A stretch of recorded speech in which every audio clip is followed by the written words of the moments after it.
경제발전소 박연미입니다. 안녕하세요. 박연미입니다. 중요한 순간 딱 맞게 조합된 슬로건은 생각보다 아주 힘이 셉니다. 단계적 일상 회복이라는 말이 나오는 과정도 그랬습니다. 위드 코로나라는 직관적인 표현은 코로나 극복에서 멀어 보여서 탈락. 최종 후보였던 단계적 방역 완화는 긴장을 늦출 수 있어서 제외했습니다. 그렇게 고르고 고른 말이 단계적 일상 회복입니다. 오늘부터 시작되죠? 단계적이라는 전제엔 오랜만의 자유를 과속해서 다시 잃지 말자는 호소가 담겨 있습니다. 지난 사흘간 이태원에는 할로윈 열기 속에 16만 명이 모였습니다. 이해는 되는데 걱정스러운 장면들이 많더군요. 되찾은 일상 소중히 나눕시다. 과속으로 다시 잃어버리지 맙시다. 11월 1일 월요일, 여러분은 지금 삶을 발전시킬 경제발전소를 듣고 계십니다.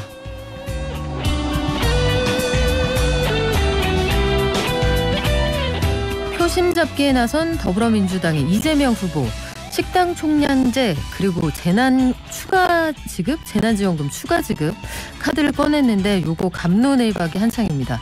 그리고 국민의힘 경선 투표 오늘부터 시작되는데 당신부터 보게 되죠. 국민의당 안철수 대표는 오늘 세 번째 대선 출마 선언을 앞두고 있습니다. 부동산 가격이 오르면서 건설사들이 호황이라는 소식도 들어와 있고요. 저소득층이 체감물가 상승폭을 더 많이 느낀다, 이런 조사 결과도 나와 있군요. 또 정부의 수소 제조용 천연가스 요금 인하안도 오늘 10분 경제에서 함께 정리해드립니다. 이어서 주식시황, 지난 주말 미국 증시와 이번 주 우리장 함께 전망해보겠습니다. 박연미의 경제픽에서는 임대인이 전월세 보증금 돌려주지 않을 때 임차인은 어떤 걸 할 수 있을까요? 임차권 등기 명령은 어떻게 하는 건지, 또 내용 증명은 어떻게 보내는 건지 김현우 소장과 함께 알아볼게요. 마지막으로 경제탐사. 지난주 금요일에도 한번 소개를 해드렸는데 또 전해드리게 되네요. 주 4일 근무제 논의 관련해서 갑론을박 중입니다. 대선 주자들도 입장을 내놓은 사람들이 있는데 오늘 다시 한번 점검해 보겠습니다. 방송 중에 샵 0951로 문자 주시면 추첨해서 노동 선물 세트 드리죠. 짧은 문자 50원, 긴 문자는 100원입니다. 깨어있는 경제발전소. 매일 아침 9시 경제를 이해하는 똑똑한 습관, 경제발전소 박연미입니다.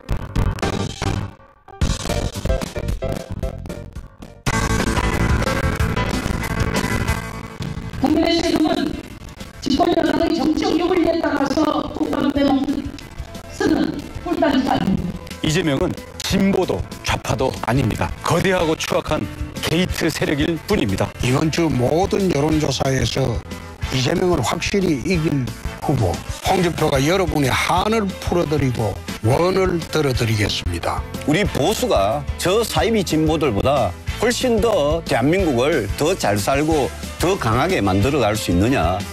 우리나라의 자유민주주의를 꽃피고 경제의 번영을 일으키는 토대를 제가 만들겠습니다. 네, 더불어민주당 이재명 대선 후보는 전국민 재난지원금을 좀 더 줘야 한다, 이런 입장을 밝혔습니다. 이에 대해서 여야에서 여러 가지 의견들이 나오고 있는 상황이고 당내에서도 좀 고민이 있는 모양이에요. 국민의힘에서는 경선 투표가 오늘부터 시작이 되는데 제3지대 김동연 전 경제부총리도 지난주에 1호 공약을 발표했습니다. 주말 동안 이어서 종합하게 된 여야 소식, 여의도 특파원 아주경제 김도영 기자와 함께 알아볼게요. 안녕하세요. 안녕하세요. 자, 이재명 더불어민주당 대선 후보 1인당 재난지원금을 더 줘야 된다, 이런 주장을 폈네요. 예, 지난 29일 국회에서 열린 단계적 일상회복 점검 간담회에 참석한 뒤에 기자들과 만났습니다. 그래서 국민 모두가 입은 피해에 비해 국가 지원 규모가 크지 않기 때문에 경제 회생과 국민들의 헌신, 협력에 대한 위로와 보상의 차원에서 추가 지원이 필요하다고 했고, 여기서 최소 1인당 100만 원은 돼야 하지 않겠느냐라고 말했습니다. 그리고 어제 경기도 고양의 생활체육 행사를 마치고 기자들에게 1인당 100만 원은 해야 한다고 생각하는데 현재 48에서 50만 원 가까이 지급됐다.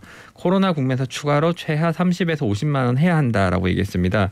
지난 5월과 9월에 두 차례 이렇게 전국민 재난지원금이 지급됐잖아요. 9월은 88%이긴 하지만 그런 것들을 다 감안을 했을 때 한 30에서 50만 원 줘야 된다라는 게 이재명 후보의 생각인 것 같습니다. 네, 지급된 재난지원금을 거의 소진해갈 이 무렵 이재명 후보는 왜 이런 얘기를 다시 꺼냈을까요? 여러 가지를 염두에 두고 있을 것으로 보이는데요. 일단은 국민의힘 경선이 끝나가는 만큼 이슈 전환을 시도하려는 모습입니다. 국민의힘 대선 후보 선출이 마무리되면은 전열을 가다듬고 대장동 개발 특혜 의혹에 대해서 좀 총공세를 퍼붓지 않겠습니까?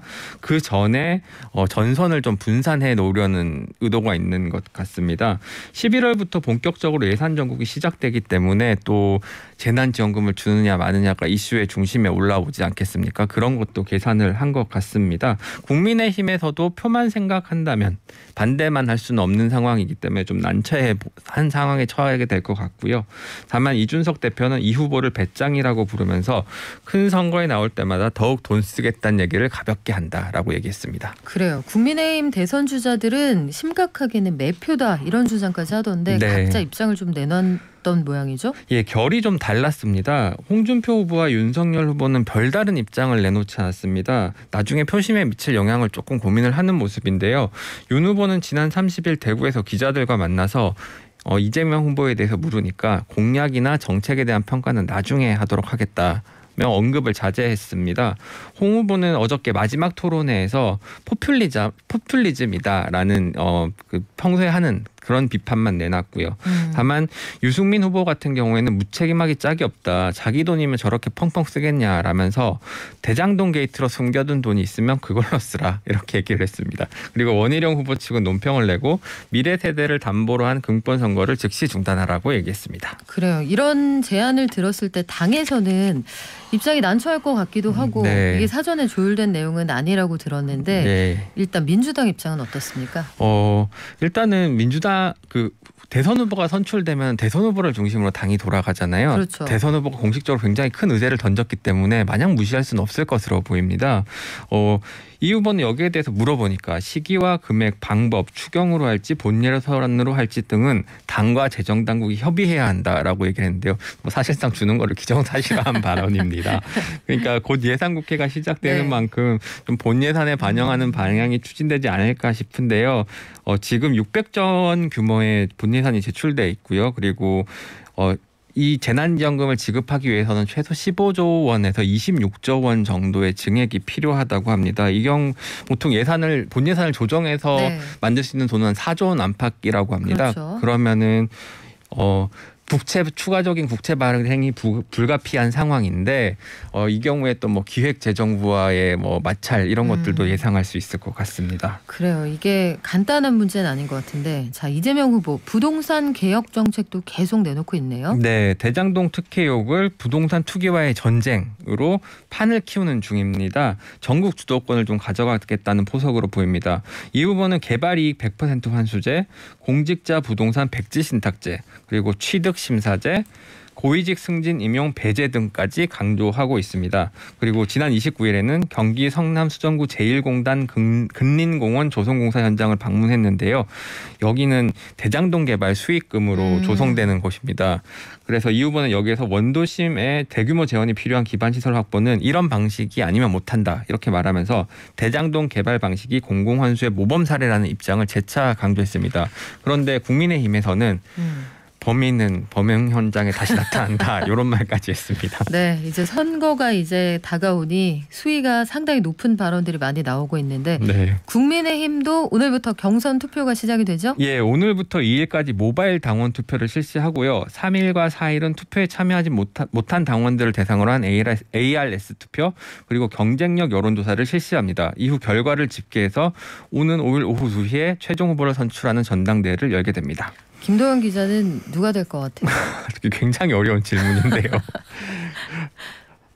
모르겠어요. 노코멘트 하겠습니다. 네, 그래요. 후보들은 어떻게 당심을 잡기 위해 민심을 잡기 위해 호소를 했습니까? 예, 그 홍준표 후보 같은 경우는 어제 국민의힘 당사에서 기자회견을 열고 정치 여정의 마지막 도전이라는 점을 강조했습니다.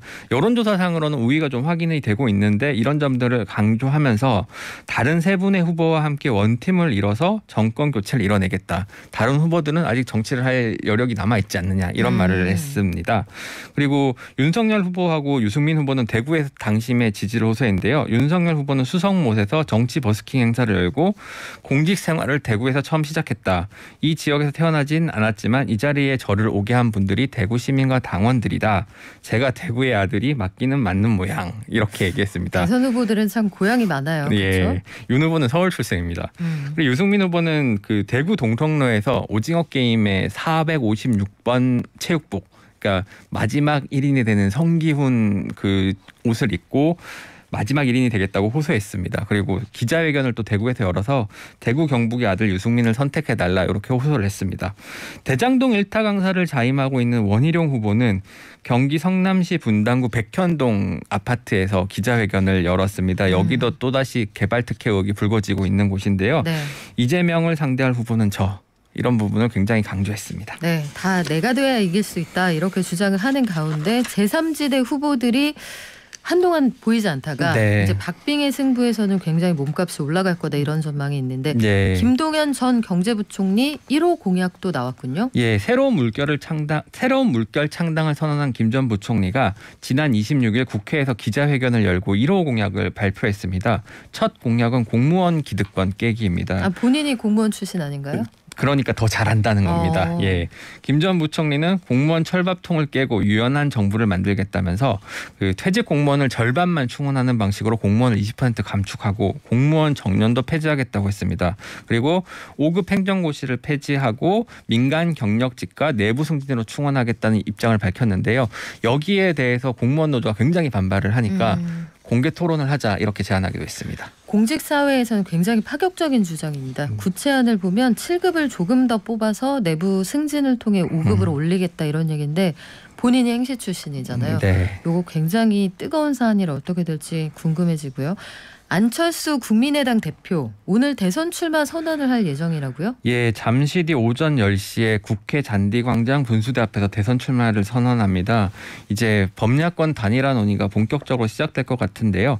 국민의힘이 오늘 본선 투표를 시작하지 않습니까? 이제 오늘 출마 선언을 한다는 것 자체가 기선을 제압하려는 거 아니겠느냐 이런 지적이 나옵니다. 안 대표는 이번이 세 번째 대선 출마인데요.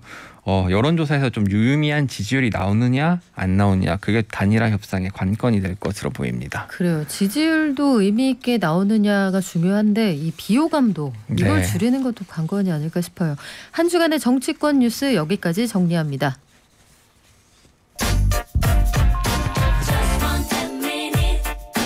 지금 여러분께서는 경제발전소를 듣고 계십니다.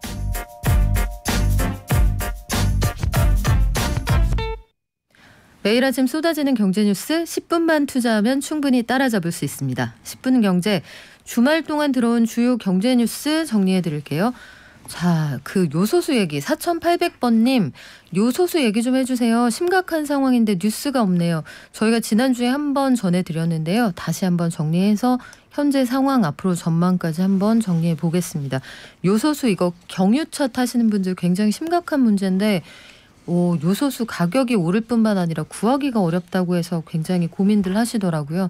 자, 정부도 나름대로 물류 대란이 벌어질 수 있는 사안이라 대책은 마련하고 있는 걸로 알고 있거든요. 저희가 계속 업데이트 하겠습니다. 자, 첫 번째 소식 부동산 가격이 올라서 건설사들이 호황을 맞았다. 논리적으로 그 값이 올랐으니까 돈 벌었다 이런 얘기네요. 네, 여러 건설사들이 올해 들어서 벌써 조 단위의 수주 실적을 달성을 했습니다. 현대건설은 31일 충남 아산 용화주공 1단지 재건축 정비사업 시공사로 선정됐다고 밝혔는데요. 이번 수주로 누적 수주액이 3조 원을 돌파했습니다. 지난해 4조 원을 돌파했던 현대건설은 올해도 4조 원 달성이 유력한 것으로 건설업계가 전망을 하고 있습니다. 그리고 현대엔지니어링도 남양주 덕서 5A 구역 시공사로 선정이 됐습니다. 올해 누적 수주액이 2조 138억 원입니다. 지난해 1조 4,166억 원이었는데 한 해 만에 2조 원 클럽에 이름을 올렸습니다.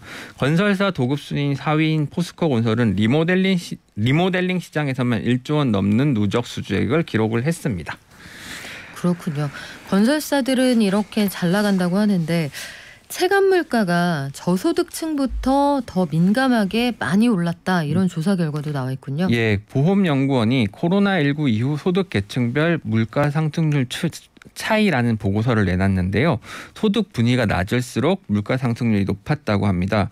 소비자 물가 상승률은 코로나19 발생 초기에는 낮은 편이었는데 올해 9월 소비자 물가 지수는 지난해 1월보다 2.97% 상승을 했습니다.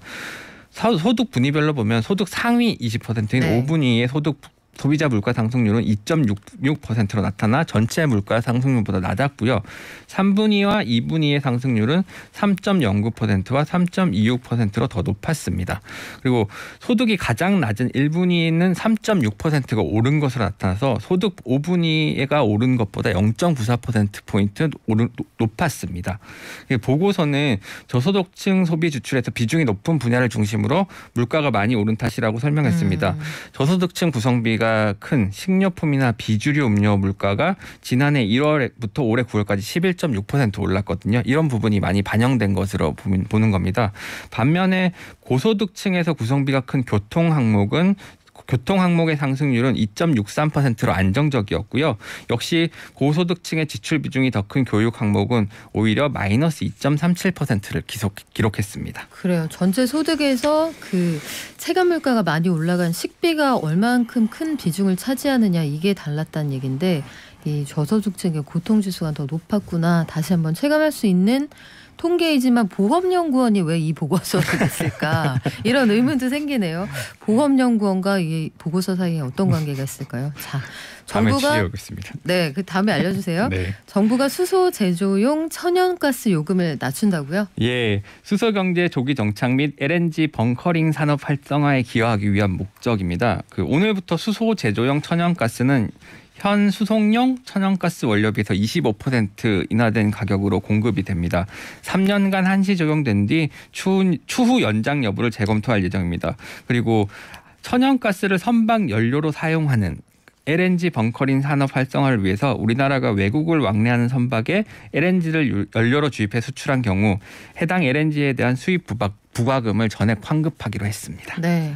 수소 경제를 좀 당기자는 의도도 있겠고 여러 가지 에너지 물가 좀 낮추자 이런 얘기도 나오고 있는 것 같아요. 지금까지 아주경제의 김도영 기자와 함께했습니다. 고맙습니다. 감사합니다. 네, 지난 주말 서울 곳곳이 아주 뜨거웠습니다.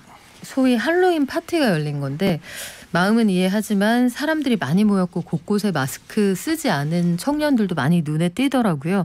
지난 주말에 사람 많은 데 모이셨던 분들은 보건소나 임시선별검사소 꼭 들리시면 좋겠고 전국의 주요 관광지 들리신 분들도 임시선별검사소 운영하고 있으니까요. 선제검사 받으시고 야외 활동 후에 많이 이용해 주시기 바랍니다. 경제를 아는 가장 최고의 지름길. 첫 번째, 매주 평일 오전 9시부터 1시간 TBS 라디오 FM 95.1MHz와 TBS 앱을 엽니다. 두 번째, 유튜브와 팟빵을 통해 언제든 경제발전소를 만날 수 있습니다. 경제를 이해하는 똑똑한 습관. 경제발전소 박연미입니다.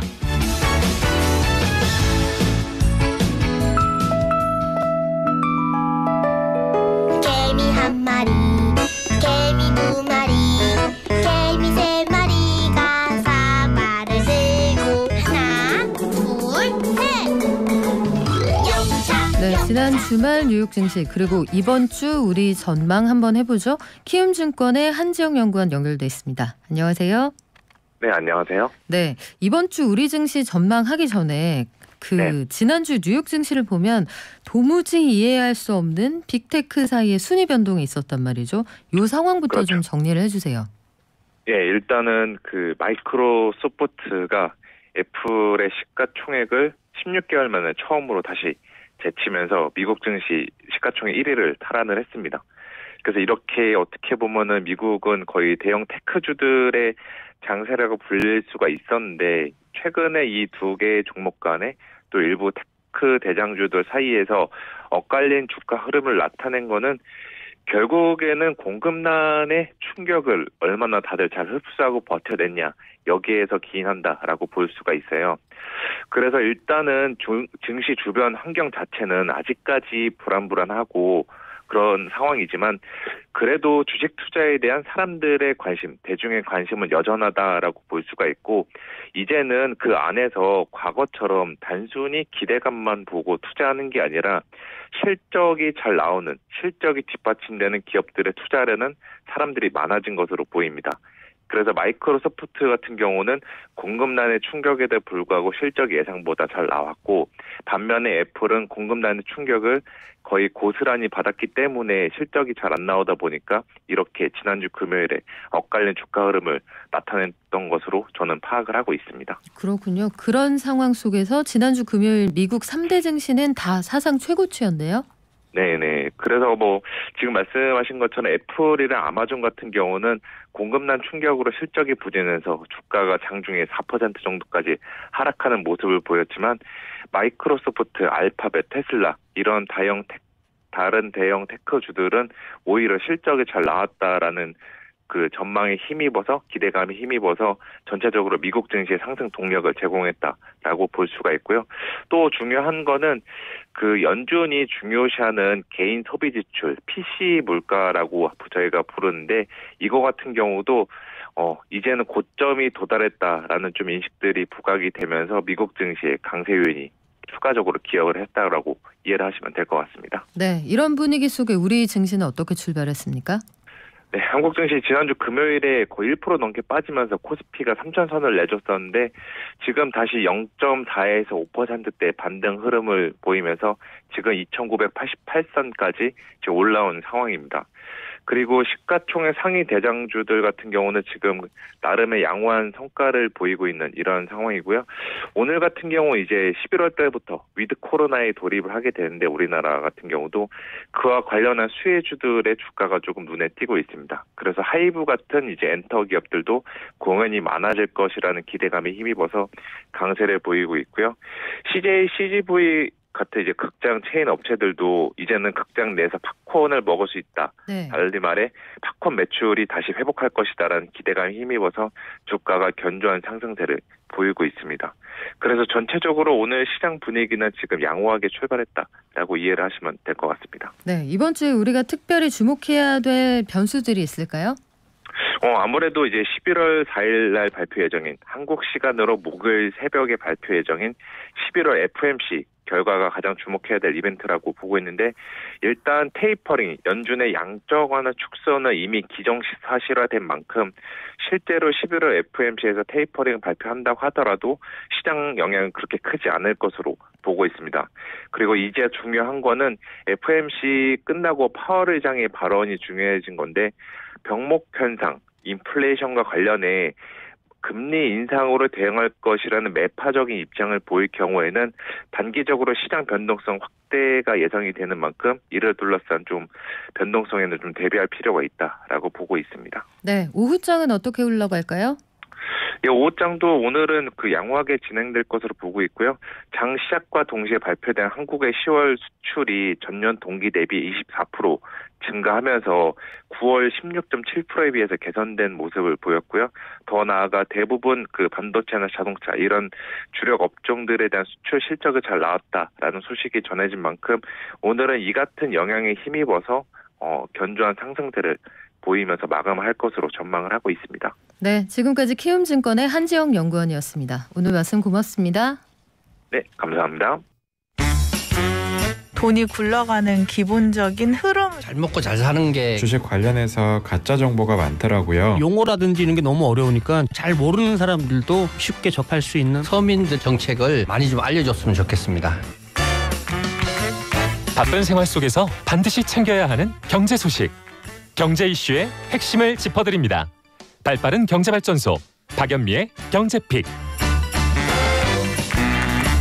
최근엔 전월세 가격이 워낙 많이 오른 데다가 그 매물이 잘 없어서 계약할 때 좀 신중하기 어렵다고 호소하시는 분들이 많거든요.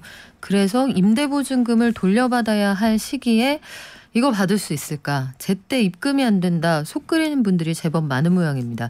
오늘 박연미의 경제픽에서는 임대인에게 전월세 보증금을 제때 돌려받지 못할 때 우리는 무엇을 할 수 있을까? 우리가 취할 수 있는 조치에 대해 알아보겠습니다. 행복자산관리연구소 김현우 소장 나오셨습니다. 안녕하세요. 네, 안녕하세요. 요즘에 전세금이 많이 올랐습니다. 그렇습니다. 그래서 전세가 워낙 귀하다 보니까 나왔다 하면은 묻지마 계약이 체결된다 이런 얘기도 많은데 이렇게 되면 사기도 늘어나겠죠? 그렇습니다. 지금 보니까요. 안산, 안양, 시흥 이렇게 경기도 외곽 중심으로 전세 보증금 사기가 속출하고 있다라는 내용이 나오고 있는데 이게 이제 부모님들이 특히나 잘 아셔야 될 것 같아요. 그러니까 사회초년생이나 대학생들 혹은 이제 이런 경우에 단독 가구로 전세 얻는 경우들이 많은데 이럴 때 부모님들이 어떤 조언을 해주시냐면 그거 계약할 때 등기부등본 떼어봐라. 그쵸. 신분증 확인해라. 신분증과 집주인이 맞는지 확인해라. 이렇게 알려주시는데 이건 기본이 됐고요.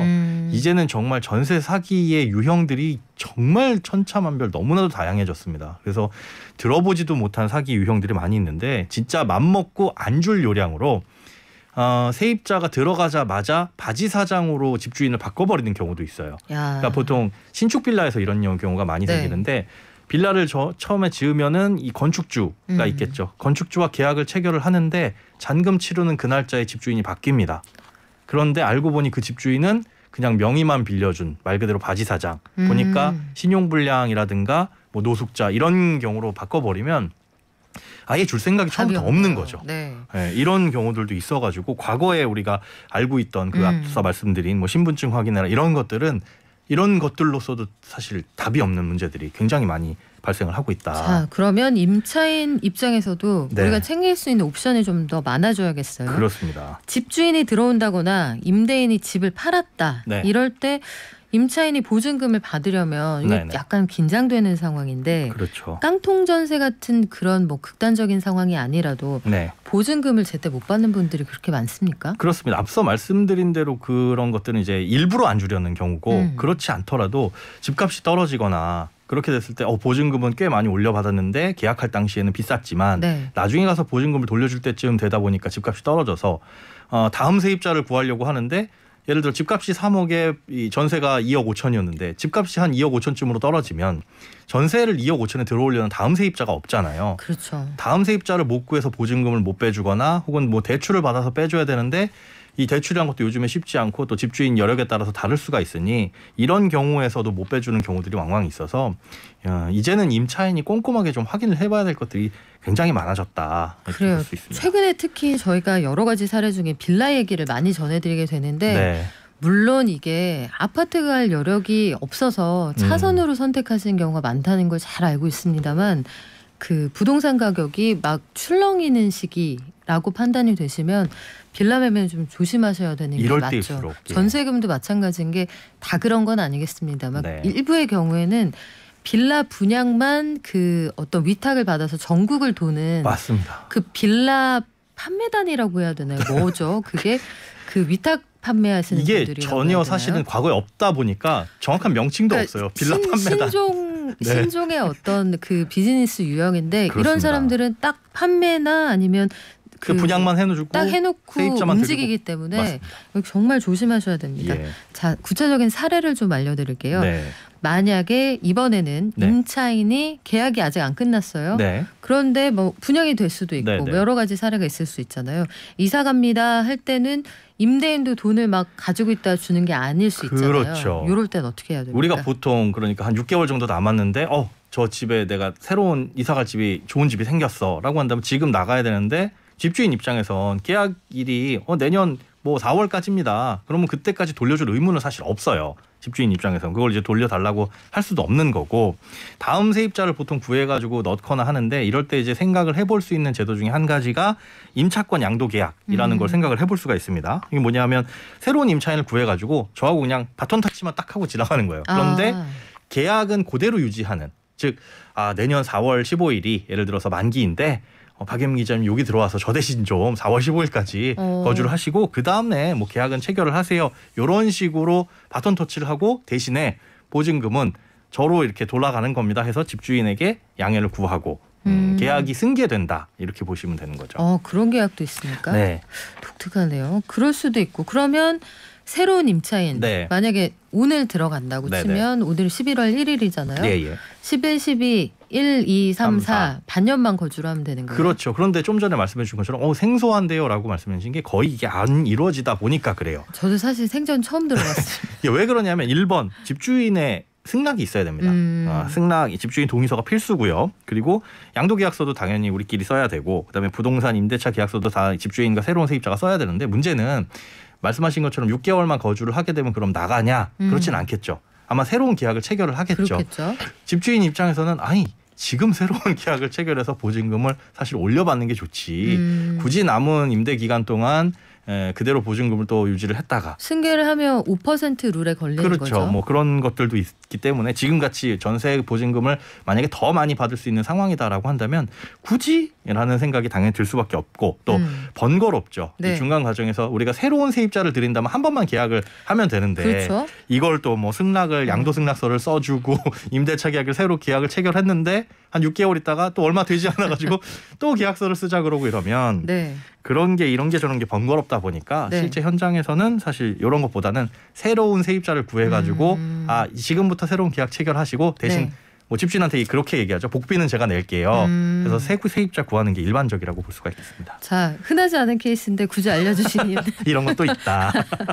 그래요. 그러면 네. 임대인 입장에서는 계약 중간에 임차인이 나간다고 했을 때 의도하지 않아도 보증금을 제때 주기 어려운 상황이 있을 수 있습니다. 네. 하지만 일부러 안 주는 경우도 왕왕 있다고 해요. 그렇죠. 꼭 계약 기간이 남아있지 않아도요. 네네. 이런 경우에는 어떤 조치를 취할 수가 있습니까? 정말 이제 마음고생 많으실 텐데 일단은 전화나 문자 이런 이력들은 다 보관을 하고 계셔야 되고요. 그럼에도 불구하고 제 날짜에 주지 않는다라고 한다면 일단 내용 증명 먼저.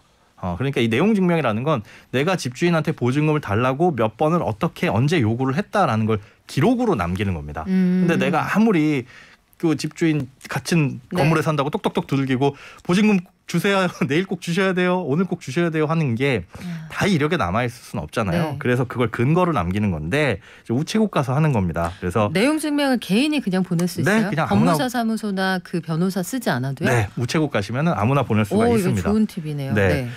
일단 뭐 제목, 뭐 임대차 계약 종료에 따른 뭐 보증금 반환에 대한 내용 증명이다 쓰셔야 되고 누가 받는지 이름 써야 되고 누가 보내는지 이름 써야 되고 그리고 이름은 같은 사람들 많이 동명이인 있잖아요. 네. 이름과 주소 나를 특정할 수 있는 또 받는 사람을 특정할 수 있는 요 내용들이 다 들어가야 되고 그다음에 확실하게 내가 언제까지 얼마의 보증금을 돌려달라고 했고 또 재계약 의사가 없고 이런 것들을 명확하게 근거로 남긴다. 그런 행위가 내용 증명이다라고 볼 수가 있는데요. 다만 이 내용 증명이라는 자체가 대부분의 사람들이 별로 안 좋게 봅니다. 그러니까 뭔가 내용 증명이 날라왔다라고 하면 일단은 무섭죠. 약간. 무섭고 기분이 상할 수 있어요. 그래서 나랑 해보자는 거야 이렇게 받아들일 수도 맞아요. 있고.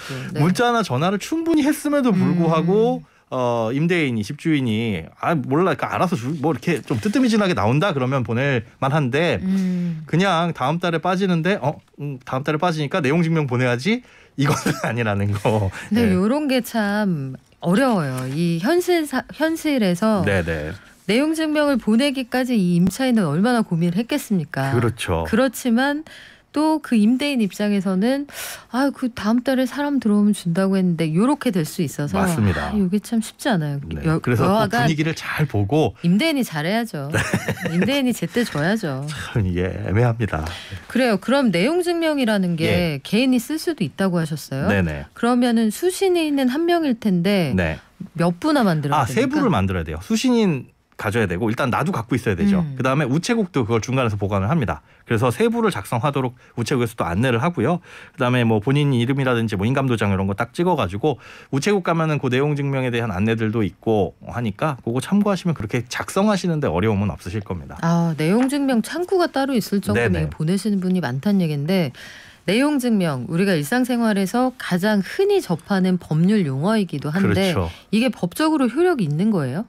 법적인 효력은 뭐냐면 내용 증명을 보냈다고 해가지고 반드시 돌려줘야 된다가 아니라 아까 말씀드린 것처럼 근거를 하나 남겨놓는다.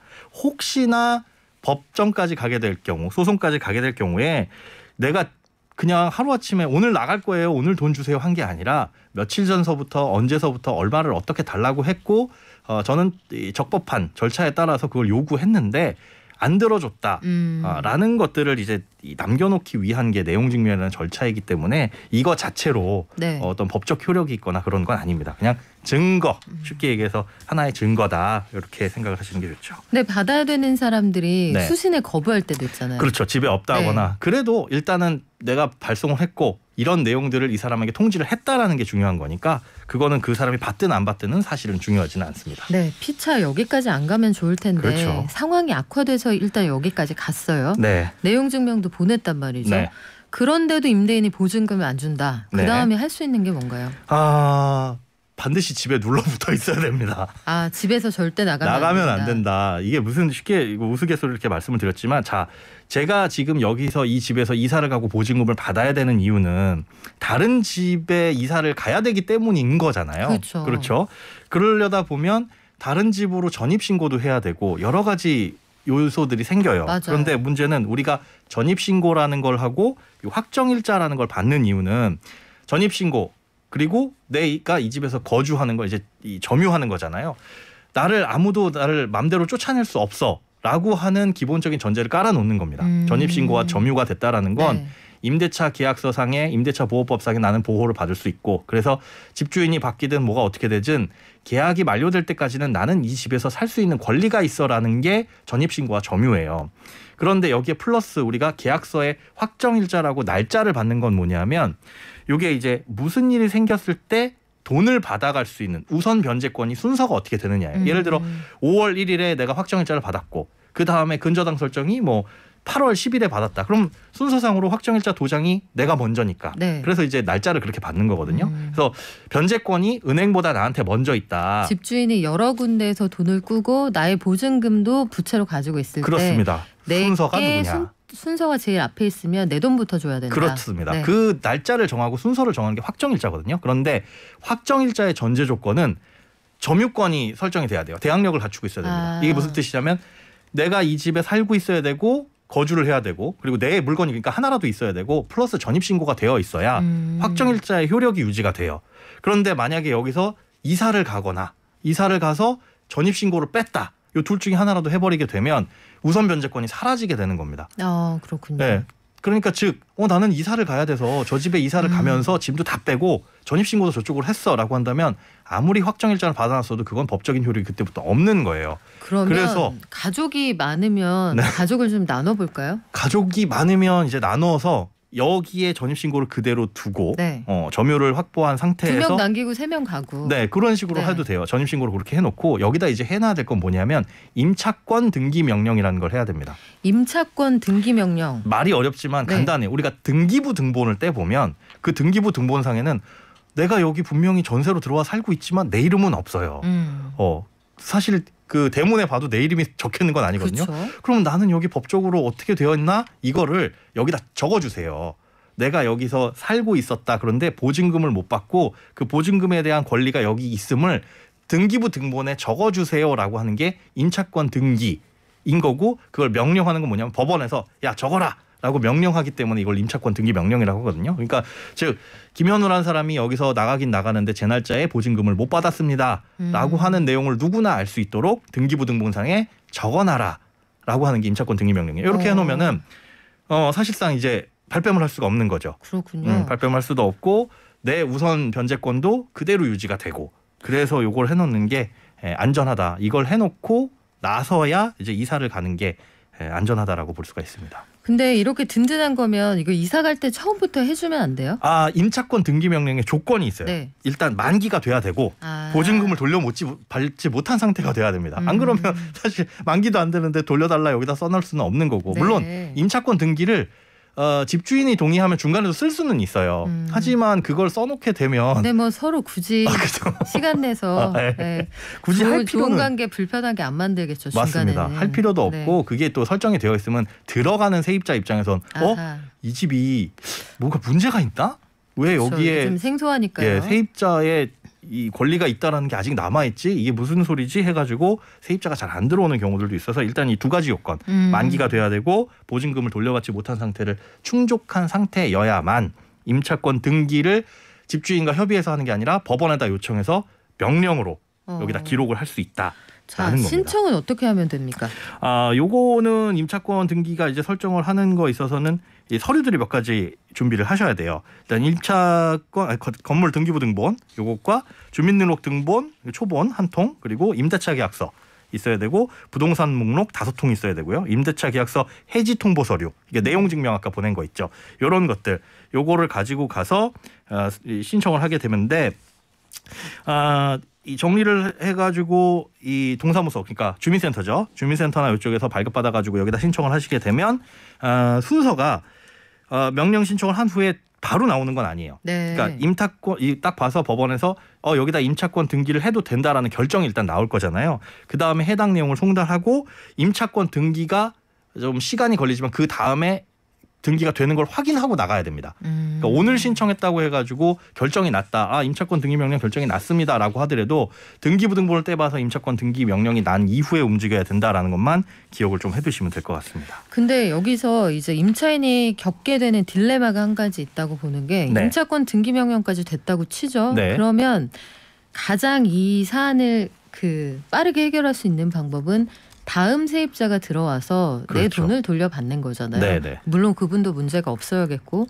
그런데 임차권 등기 명령이 여기 딱 써 있다. 그러면 이 집주인은 악성으로 보증금을 안 준 집주인입니다. 이렇게 법원이 인정을 한 거잖아요. 그렇죠. 요거를 보면은 다음 세입자가 구해질까요? 아까 말씀드린 게 그런 거예요. 그래서 중개사무소에서 잘 설명을 해주셔야 되는데 보통 이제 잘 설명은 해주십니다. 여기에 임차권 등기 명령이 걸려 있지만 이분이 지금 보증금을 못 뺀 건 다음 세입자를 못 구했고 그다음 계약 날짜가 만료되는데 못 줘가지고 혹여나 하는 마음에 전 세입자가 이렇게 나간 겁니다. 그래서 새로운 세입자가 들어오면 그 보증금은 1순위로 이쪽에 빼주고 임차권 등기 설정을 삭제를 할 겁니다. 라는 내용들을 안내를 해주고 그런 것들은 이제 임대차 계약서상의 특약사항으로 명시를 하겠죠. 근데 그런 내용들을 모르고 만약에 등기부 등본을 떼본다면 그런 건 이제 충분히 불안해할 수 있는 요인이 있어서 이 역시도 보증금을 돌려받을 수 있는데 효력이 발생할 수 있어요. 무슨 뜻이냐면 집주인이 싫어하거든요. 그래서 돈이 있는 집주인인데 안 주려고 하던 사람이라면 임차권 등기 명령이 발동이 이 되면 액션 자체가 그렇죠. 미루던 보증금 반환을 당기는 하나의 그 요인이 될 수도 있다. 맞습니다. 우리 진짜 이렇게까지 하지 맙시다. 서로 먹고 사는 거 바쁘고 힘든데 그러니까요. 열심히 살아서 모았고 보낼 때 깨끗하게 보내고 또 나중에 어떻게 만날지 모른단 말이에요. 네. 근데 그럼에도 불구하고 전세보증금, 반환보증보험 요걸 미리 들어놨으면 여기까지 가지 않아도 된다면서요? 맞습니다. 이게 사실은 전세보증금 반환보증보험이 이런 이제 자질구레한 일들을 나 대신에 보험으로서 해결을 하는 거거든요. 보험료를 내야 된다라는 단점은 있지만 그렇게 되면 만약에 집주인이 날짜를 지나서 돈을 돌려주지 않는다라고 한다면 보증보험에서 보험금을 일단 그 보증금을 날 다 빼주고 그 다음에 분쟁은 보증보험 공사하고 그 다음에 이 집주인하고 벌어지는 거죠. 그렇기 때문에 난 여기서 일단 필요한 날짜에 제 날짜에 돈을 빼서 갈 수 있다라는 장점이 있어서 사실 가장 지금으로서의 안전장치는 전세보증금 반환보증보험 여기에 이제 가입을 하시면 되는데 허그 주택도시보증공사나 그다음에 SGI 서울보증 요 두 가지에서 할 수가 있어요. 네. 차이점은 보증료입니다. 어디가 더 싸요? 허그가 좀 전반적으로 싸기는 한데 장단점이 있어요. 그러니까 그 보증보험을 가입할 수 있는 보증금의 한도라든가 대상 주택이라든가 그다음에 여기에 처음에 대출을 받을 수가 있잖아요. 이 주택에 대출을 받았는데 선순위 대출이 얼마나 껴있는지 이거에 따라서 두 개 상품이 갈립니다. 그래서 본인이 들여가려고 하는 집에 적절하게 싼 게 좋겠지만 이 싼 걸로도 안 되는 커버할 수 없는 경우가 있다면 이제 좀 비싼 서울보증보험 요걸 비교를 해가지고 가입을 하시는 게 좋겠죠. 그러면 비싼 보험료를 기준으로 해서 만약에 전세금이 2억이다 하면 네. 보험료가 연간 얼마나 됩니까? 연간 뭐 한 0.5, 0.8 요 정도 되기는 하는데 이게 전세 계약을 보통 2년으로 잡잖아요. 네. 그래서 곱하기 2 하셔가지고 생각을 하셔야 돼요. 2년치 하면 그럼 얼마가 되는 거죠? 2년치 하게 되면 한 1억당 그래도 한 50만 원, 60만 원 정도라고 보시면 되는데 이게 주택에 따라 다릅니다. 네. 그러니까 단독주택인지 뭐 오피스텔인지 아파트인지에 따라 다르기 때문에 그런 것들은 좀 확인이 필요하죠. 요거 확인해서 전세보증금 반환보증보험 여기 가입하시는 게 좋을 것 같은데 네. 여기도 가입이 안 된다는 얘기들이 왕왕 있어요. 빌라는 이게 안 받아주는 경우가 꽤 특히나 많다면서요. 다가구 그쵸. 같은 경우에 다세대 이제, 주택. 예, 또 다가구는 하나로 되어 있잖아요. 여러 세대가 살지만 그쵸. 그런 경우에 또 어려운 경우들이 있어가지고 참 이건 세입자가 조심하는 수밖에는 아직까지는 없습니다. 그래요. 현실적인 제약이 있겠지만 이거 정말 좀 잘 알아보셔야 되겠는데 대부분 임대보증금 관련 소송은 세입자가 이긴다는 얘기는 제가 알고 있습니다만 여기까지 안 가야죠. 몇 년 동안 맞아요. 그 고생하실 거 생각하면 네. 자 우리 착하게 삽시다. 저희가 임차인 관련한 내용 지난번에 비슷한 주제로 이변의 이런 이변이에서 한번 전해드렸는데 네. 그때 다루지 못한 내용 오늘 김현우 행복자산관리연구소 김현우 수장하고 같이 점검을 해봤습니다. 다음 주에 만나요. 네, 고맙습니다. 고맙습니다. 범람하는 거짓 정보와 가짜 뉴스, 공정한 경제를 말합니다. 깊이 있는 경제발전소 박연미의 경제탐사. 네, 최근 주 4일 근무제 이야기가 많습니다. 합리적인 목표일까요? 현실과 괴리된 담론일까요? 지난주 금요일에도 한번 얘기했는데 오늘도 다시 다루게 되네요. 참세상연구소 홍성만 연구실장의 눈으로 다시 한번 보겠습니다. 안녕하세요. 네, 안녕하세요. 자, 요즘 정치권에서 주 4일제를 둘러싸고 이런저런 얘기들이 많네요. 네, 맞습니다. 먼저 이제 심상정 후보가 이제 그 1호 공약으로 그 주 4일제 도입을 이제 시작을 했는데 그런데 이제 최근에 이제 이재명 후보께서 이제 그 주 4일제도 검토할 수 있다 이렇게 이제 밝히면서 논란이 이제 확 불거지기 시작했습니다. 그래요. 여기에 대해서 이제 야당 같으면은 이제 그 특히 이제 이준석 그 국민의힘 대표 같으면은 이 주 4일제는 지금 이제 이거는 사기다. 이 후보들이 너무 생각 안 하고 좀 얘기하는 거 아니냐 뭐 이렇게까지 이제 얘기하면서 이제 반발하고 있는 이제 그런 이제 모습들을 보이고 있습니다. 그래요. 저희도 지난번에 잠깐 시대전환 조정은 의원하고 얘기했는데 뭐 의견들이 굉장히 엇갈렸습니다. 뭐 비판론도 많았고, 자 이에 대한 언론의 보도는 어땠는지 모르겠네요. 언론 입장도 이제 나뉘고 있는 그런 상황인데요. 뭐 한겨레나 이제 경향신문 같은 그런 좀 진보 성향의 언론들은 뭐 아무래도 이제 주 4일제 도입을 반기는 이제 그런 입장이고요. 그리고 이제 보수 성향의 이제 언론들 같으면은 주로 이제 국민의힘 이준석 대표 이제 발언을 전하면서 아직은 좀 시기상조이고 그 다음에 이제 주 4일제 도입은 좀 어렵지 않냐 이제 이런 입장입니다. 근데 이제 특히 좀 관심이 가는 거는 이 중도 성향의 좀 언론들인데요. 네. 이 주 4일제가 현실화될까라고 이렇게 전하면서 어떻게 보면 이제 주 4일제에 대한 좀 기대감들을 그렇게 좀 보여주고 있다고 볼 수 있겠습니다. 그러니까 그런 매체들은 유보적인 입장이다. 네, 유보에서 조금 더 나간 좀 기대하는 그런 입장들도 보이고 있습니다. 지금 홍 실장님이 보시는 여론의 향배는 어떻습니까? 예. 여론이 이게 아무래도 굉장히 좀 우호적인 지금 그런 상황인데요. 이게 이제 어떻게 보면은 지금 현재 이제 불금 대신에 불목이 되고 놀금 이렇게 이제 되는 거 아니겠습니까? 그러다 보니까는 이제 지난 8월에 한국에서 이제 이 주 4일제 관련해서 여론 조사를 좀 해봤는데 무려 이제 83.6%가 긍정적인 그런 답변을 좀 보였다고 하고요. 그리고 이제 올 봄에 이제 미국에서도 주 4일제 관련해서 4,500명이 넘는 이제 노동자들 대상으로 조사를 했는데 4%만이 이제 부정적인 그런 입장. 나머지는 이제 좀 긍정적인 그런 이제 입장들을 보여줬다고 합니다. 아무래도 이제 코로나19 영향 때문인 것 같은데 이게 이제 팬데믹이 계속되면서 이제 재택근무나 이 원격근무가 좀 늘어나고요. 그리고 이제 봉쇄 때문에 이 조업 중단이나 조업 단축 같은 그런 게 발생하면서 노동 시간이 줄어든 그런 이제 영향들도 있고요. 그다음에 특히 이제 MZ 세대들 같으면은 일보다는 이제 워라밸을 이제 추구하는 그 성향이 많기 때문에 아무래도 이게 그런 이유들로 인해서 이제 그 주사일제에 대한 좀 우호적인 그런 여론이 나오는 것이 아니냐 이렇게 이제 설명들을 하고 있습니다. 그래요. 근데 저는 그런 걱정이 되더라고요. 이게 노동시장이 그 어느 때보다 양분화되어 있잖아요. 네, 그렇습니다. 보면 빅테크 같은 회사들을 중심으로 해서 그쪽에서 일하는 사람들은 돈으로 시간을 살 수 있단 말이죠. 네네. 그런데 시간으로 돈을 사야 하는 근로자가 현장에 훨씬 많습니다. 그렇죠. 그래서 이렇게 양분화되어 있는 일자리 시장에서 주 4일 근무제가 가능할 거냐. 네네. 또 이런 고민이 하나 있고요. 반면에 제가 처음에 이제 회사에서 일을 시작했을 때는 주 6일제였거든요. 네. 토요일은 반 공일이라고 해서 점심 먹고 한두 시간 이제 앉아 있다가 놀토가 있었죠 그때. 했었는데 그러다가 이제 격주로 그리고 바뀌었습니다. 학교도 그렇게 격주로 가다가 이제 5일 근무 이렇게 됐는데 여론의 향배에서 물론 4일 근무하면 좋은데 여기에 대한 고민도 좀 있을 것 같아요. 하지만 주 4일제 도입의 필요성을 계속 얘기하는 데는 또 그럴 만한 이유가 있을 것 같긴 하거든요. 네, 이게 이제 계속 그렇게 그 법정 노동 시간이 조금씩 줄었는데 그럼에도 불구하고 여전히 한국이 최장시간 노동 시간 국가라는 점입니다. 그 지금 그 보면은 OECD 국가 중에서 그 멕시코와 이제 코스타리카를 제외하고 세 번째로 이제 가장 긴 노동 시간을 가지고 있다고 하고요. 근데 이제 코스타리카가 올해 5월에 그 OECD에 가입했거든요. 보면은 두 번째로 높은 그런 이제 나라인 거죠. 자, 그리고 이제 한국 그렇게 보면 한국 그 노동자들은 OECD 평균에 비해서 28일을 더 일을 하고 있는 그런 셈입니다. 한 달을 더 일을 하고 있고요. 그다음에 독일하고 비교해 보면 72일, 그러니까 무려 이제 2달 반. 이 휴일을 포함하면 3달 넘게 일을 더 하고 있는 그런 셈입니다.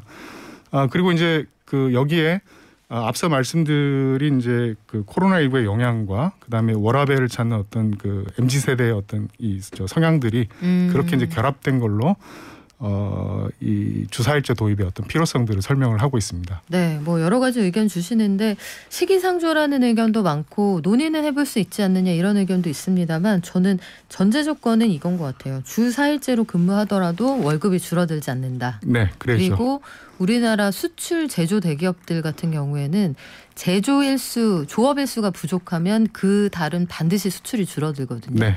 절대 시간이 투입돼야 나올 수 있는 생산량을 덜 일하고 어떻게 맞출 수 있느냐. 전 그 두 개가 해결이 돼야 된다고 보는데 이에 대한 전망은 어떻습니까?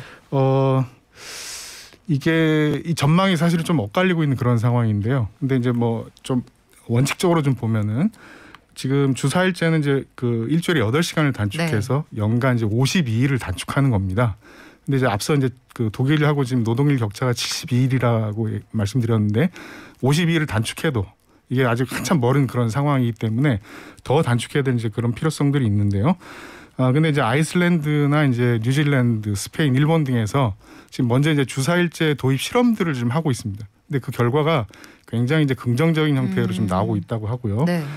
특히 이제 그 노동자들 생산성이 작게는 25%에서 많게는 40%까지 이제 그 주 4일제로 향상됐다고 하고 그리고 노동자들 사이에서도 이제 일과 삶의 균형이라든가 그 가족과 함께하는 시간이 많아서 좋았다라는 그런 반응들이 대부분입니다. 그래서 이제 우리나라에서도 이제는 이제 주 4일제 이 도입이 가능하지 않겠냐 뭐 이렇게 이제 보는 뭐 저는 이제 그런 입장이고요. 그리고 이제 정치권에서도 이제 그걸 이제 중심으로 좀 논의를 하고 있는 그런 상황인 것 같습니다. 네, 앞으로 얼마나 현실적인 보완책과 함께 이 논의가 무르익어 갈지 저희도 함께 지켜보겠습니다. 지금까지 참세상연구소 홍성반 실장과 함께했습니다. 고맙습니다. 네, 감사합니다. 자, 일렉테크 에코님, 저희 항상 자주 오시는 식구시죠? 전세보증금 반환보험 딱 메모했습니다 해주셨고요. 오주의 마녀님, 임대차 기간 만료 2달 전에 이사 간다고 집주인에게 말했어요. 이사갈 집 계약을 했는데 집주인이 그 새로 들어올 사람을 못 구했다고 전세금 안 돌려줍니다. 이 손해본 거 청구할 수 있나요 하셨는데 요거는 이쪽에서 먼저 이제 계약을 내가 요 약속한 날짜만큼 못 채우신 거라면 청구가 쉽지는 않은 걸로 알고 있습니다. 나이스 4005번님, 주 5일제도 정착하는데 오래 걸렸으면 당연하게 받아들입니다. 당연한 시기가 올 겁니다 하셨는데 아마 논의하고 실행하는 데까지는 상당한 시간이 필요하지 않을까 싶습니다. 선물 당첨자 알려드릴게요. 녹용 세트 받으실 분 7900번님 축하드립니다. 그리고 아까 4646님이셨죠. 공인중개사 시험에 왜 40만 명씩 몰립니까 물어보셨는데 이게 실질적으로 일자리 구하기가 쉽지 않은 상황이기도 하고 서울을 기준으로 말씀드리면 아파트 중위 가격에 아파트 매매를 한 건 성사시킨다 하면은 한 달에 계약을 한 건만 성사를 시켜도 웬만한 직장인 월급 이상의 수익이 나오니까 그렇다고들 하더라고요. 이번에 그 수험생들 연령대 비중 보시면 MZ세대가 참 많습니다. 30대 미만이 전체 한 30% 된다고 하니까 이게 보여주는 시대상도 또 나름 의미가 있지 않을까 이런 생각을 해보게 되는데요. 저희 내일 더 열심히 준비해서 민생과 가장 가까운 뉴스로 다시 돌아오겠습니다. 발전